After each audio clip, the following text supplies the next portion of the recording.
Мына мыкты демократ болуп жүргөн, кыйкырып жүргөндөрдү да карабайсыздарбы? Элчи кылып дайындап койду, бир баласын бир жака, экинчи баласын эки жака коюп койду, бүттү ошону менен. Реформасы да бүттү, талабы да бүттү да. Билесиздер да. Биздин элдин көңүлү көк таштай калган саясаттан, саясатчылардан көңүлү таш. Ошого саясатчы сөрөйлөр жемип бет таштайт. Ошого себепчи болот. Мен Адахан жөнүндө айтып коеюн. Да, ал жерде еще Кирикун деп тур. Адахан экөөбүз Кирикундук жагынан окшош элебиз.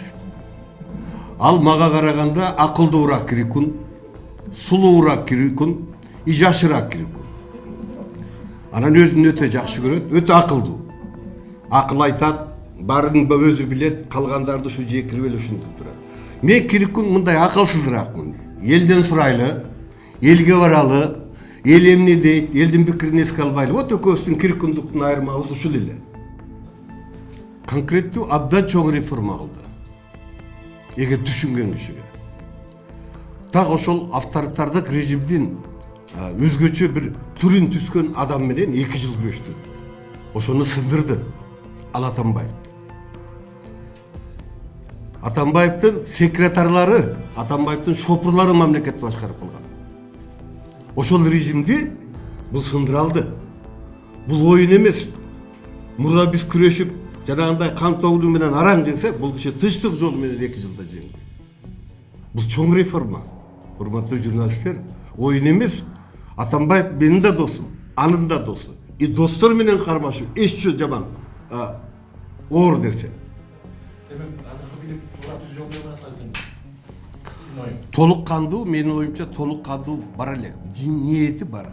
Ниети бар. Алгачкы кадамдарын таштап жатат.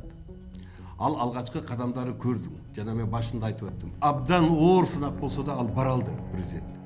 Бирок президенттен башка да мамлекеттик бийлик бар да. Жогорку кеңеш. Өзүнүн конституциялык ыйгарым укуктарын аткарып атабы?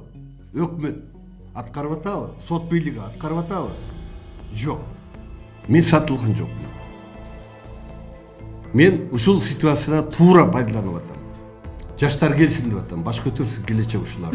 Бирок жаштардын башында турайын деп атам, мен кетип калган жокмун. Мен кыргыз саясатчылары бийликке келгенде эле оозун жаап алганга каршымын.